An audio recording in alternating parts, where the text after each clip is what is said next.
Y'all, this episode could have been great, but it wasn't. All the potential in the world and just long for no reason. Rain or shine.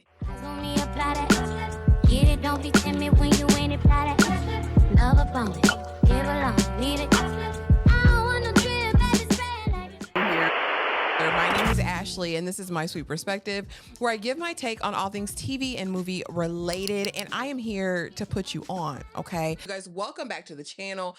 We are back to talk Euphoria Season 3, Episode 7, Rain or Shine. And listen, to me, this episode had all the potential in the world. We had some revelations. We got an Ollie backstory. We got Rue being Moses. We got Betrayal. We got the full pimpstress of it all. Maddie, we got an unaliving this episode that should have brought satisfaction, but brought none. And I think it was all in the presentation. Overall, my sweet pea rating out of 5 was a 2.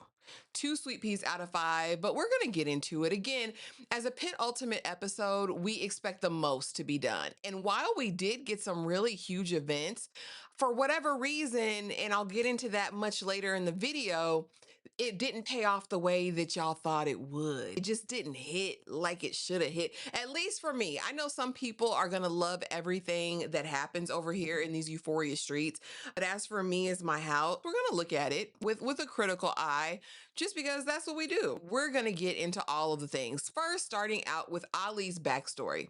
I love Coleman Domingo down. Hear me. And I love Latasha Leone down.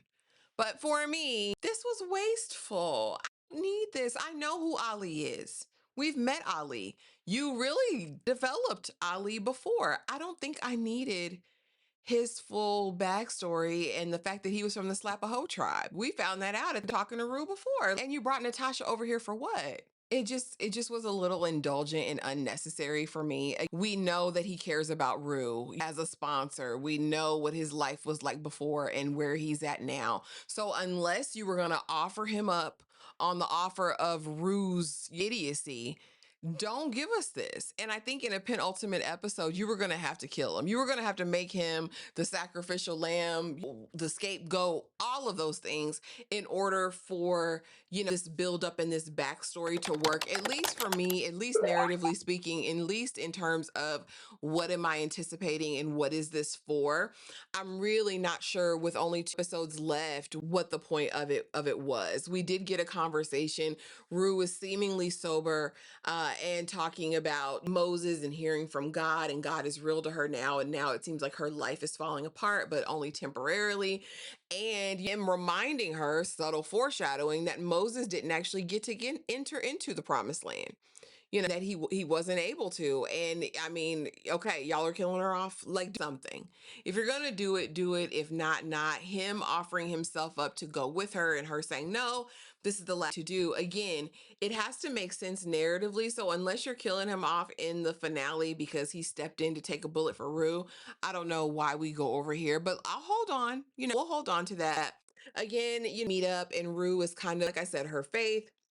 And he tells her that, and immediately maybe that plot armor is dissolving, and maybe Rue will no longer be with us. But I will say it was nice to see a vulnerable side of Rue. I think in a couple scenes we really are getting to see who she really is, maybe outside of the addiction. We haven't really seen her actively using in these last couple of episodes. So maybe right now she is clean, like she said to damn Lexi. And I'm hopeful for that.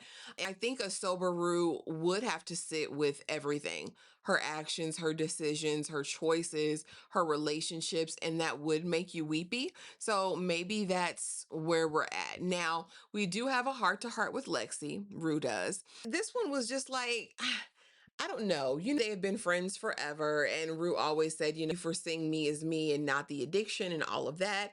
And I will say that Rue's story does sound crazy as hell. To say it out loud sounds nuts. And it is, right? She's confiding in Lexi as Lexi's trying to feverishly write her episodes for Cassie. And Lexi's like, are you high? Like the DEA, the people, the supremacists of it all those things. Like, there's no way, girl, that you're doing all of these things. Again, why are you telling her everything, Rue? Rue is just free as a bird, and I'm gonna tell you everything. And like I said, Lexi's like, "Are you high? Are you on drugs?" And she's like, "Hell no, actually, I'm not." And Lexi's like, "Well, I see why your mama don't talk to you anymore." And I was like, "Well, damn, Lexi, that was extreme." Rue gets up, runs out, thinking she's gonna go to Cassie's house. Go to Cassie, Blicky's at the door, and I'm like, what the hell is going on now?" And so ultimately, where are you going to sleep? If you and Lexi fall out, where are you going to live? You don't have an abode. That's what made it so crazy last episode when you were talking about you know, family and kids and all of that. And stay where, baby? On Skid Row, you have no place to live. You have no place to live. Later in the episode, we see Lexi have a conversation with Maddie because Maddie at the time is looking for Cassie, and it tells Maddie everything. Maddie opens her mouth and goes and tells Alamo, y'all. Do you hoes have no loyalty? Why would you tell him that? Why would you tell him that? Why would you tell him that, girl? Like, is no one concerned about their health or their friends? Like, has Rue ever been really your friend? Anyway, Rue now has this plan, her final run, her final escape plan. Listen, I just need to get into Laurie's, get this stuff back for Alamo. My record will be wiped clear. I don't have to deal with the DEA thing one and thing two anymore. And I can go on about my life again. Like, no, don't do it. No, don't do it, Rue. You should, but I have a plan. I need Marshonda Lynch to hit me in the face. He said, I'm not doing that, girl. You get knocked out. She knocks her own self out, runs into Laurie. Alamo beat me and he wants to do the same to you. Laurie seemingly takes her in. We have this druid dance around a fire where the supremacists sprinkle in some racism because for good measure. And Wayne slices Rue's hand because you betrayed us before. Who's to say you're not betraying us now? You're going to sit over here. You're going to give us what we need. Faye sees it. She necessarily doesn't like it because why would you hurt her like that? And Wayne is like, because she hurt us, all of those things. Wait for Wayne to go to sleep. We unlock Rue from her locked room where, I don't know what they do over there. Laurie's so deep. I thought Laurie was in charge. That was another thing. Because where's the continuity? I thought she was a big boss. She ain't a boss of nothing. The inmates are running the asylum. I don't understand. Last Faye gets Rue out and says, all right, you got your key. Come on, let's get to the safe. Rue's printed key doesn't work. Faye gets the real key. We open it up. Rue's going through it and sees all of these licenses, sees Angel's license, passport, all the things. This is what was more important than money, his trafficking business. So as she's getting her trash bag to load everything up, Faye said, where's the money? You said money was going to be in here, Rue. Where's the money? And she said, I didn't say it. Y'all said it. Like, I didn't see what was in the safe. I just know, I've seen put in, you lied to me. You lied to me, Rue. You lied. And I'm thinking, Faye, what the hell is wrong with you? She thought this was her one shot to get free, I guess, maybe to start a bigger, better, brighter life, Faye. But that turns very quickly. And the last scene of the actual episode, she is screaming to wake up Wayne to turn in Rue. So is Rue gonna die? Is Ali waking outside to come in and help her? I don't know, child. But it's aggravating and raggedy as hell. Because Faye, who are you? And they say this is about survival. I needed to do what I need to do to survive on my own. If they would have found it, I'm still here without the money. How was that going to work? You do this. But then, Faye, you're not really thinking because how did Rue get out of the room? It had to be you to let her out. Nobody else let her out. She wasn't breaking out. In other news, Cassie has canceled her OnlyFans. She receives Nate's body parts in the mail, and now she can't get her account back. She's calling the people. She can't get it back.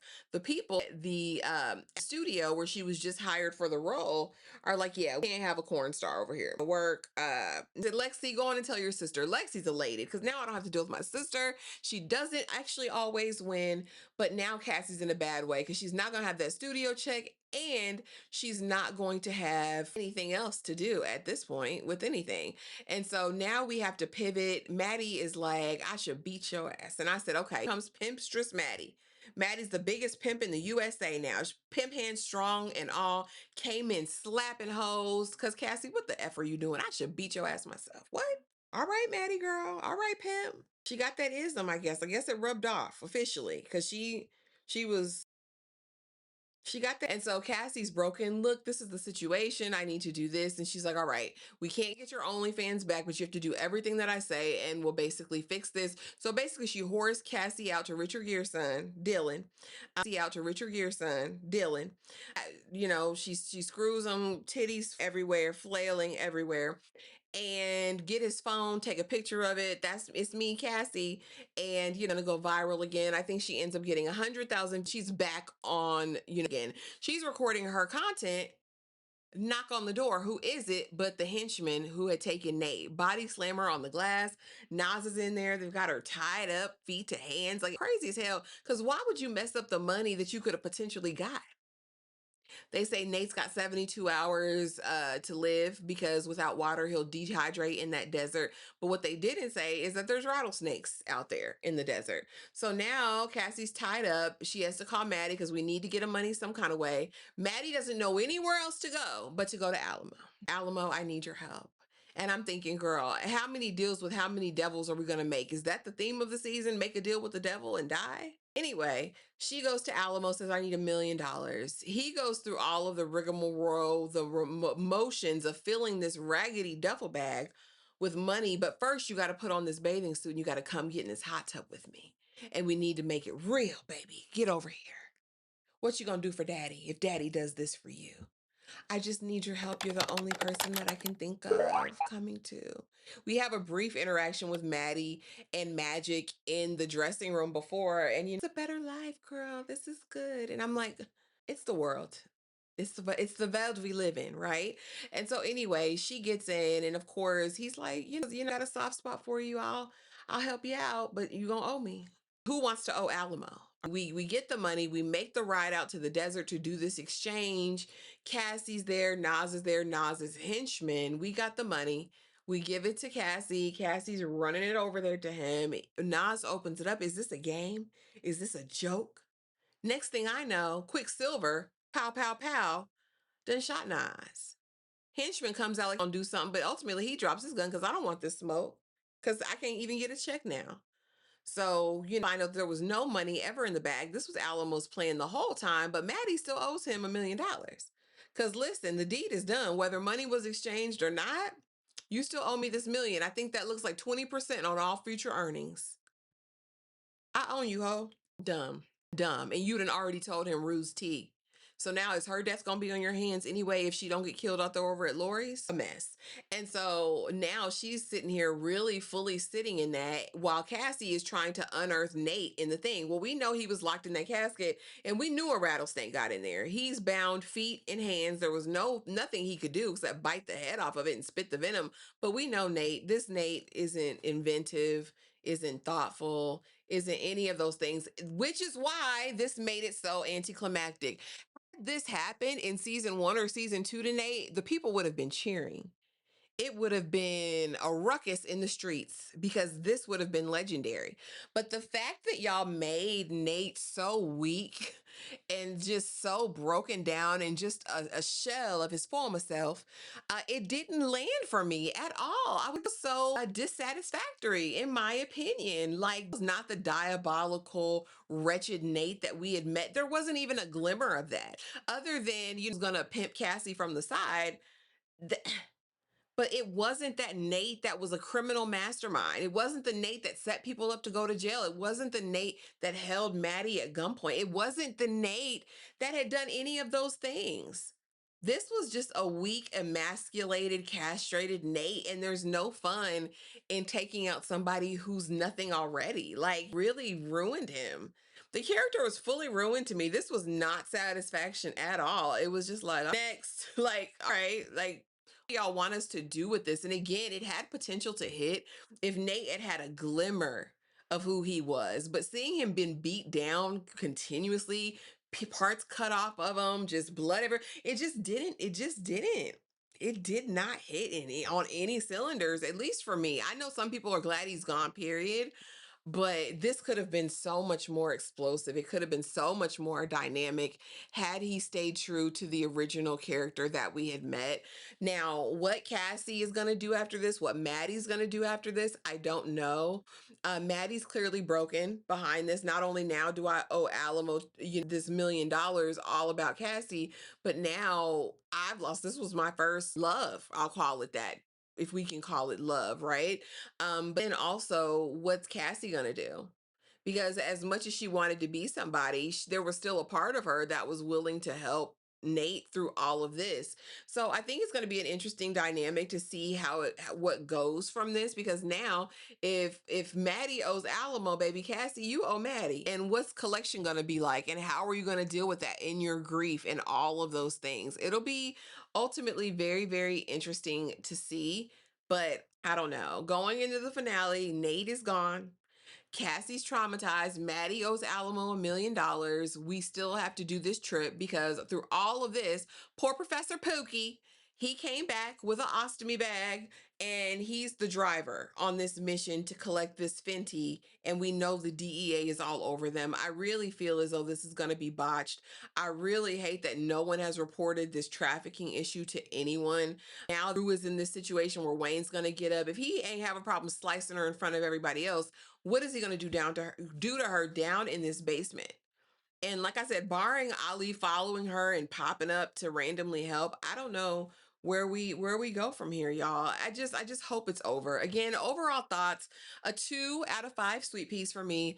And it just didn't do it. My biggest issue again was just for it to be this long and not and not hit, I feel like was just indulgent in a waste for me. I there was potential in it because like I said, people have been waiting for Nate to get his comeuppance for such a long time, but I think the way his character was so downtrodden this season, it didn't land for me. As far as Maddie just being so naive, I get it's a resort, but you had to know he was going to play you. And this idea of Alamo saying, baby girl, I'm teaching you this lesson. This is a lesson you need to learn very early on, and just again, it was lost on me, very anticlimactic for a penultimate episode, but I know some people are going to love it. So drop it in the comments. Let me know what you think. Let me know how you felt. What are your predictions for the finale? And is this the end of Euphoria, or is the buzz true? Are we possibly going to be getting a season 4? I don't know. But please be sure to like, comment, swipe the video, do all of the things, and talk back to me in the comments. I talk back. All right. Thanks for watching, and I will see y'all in the next video.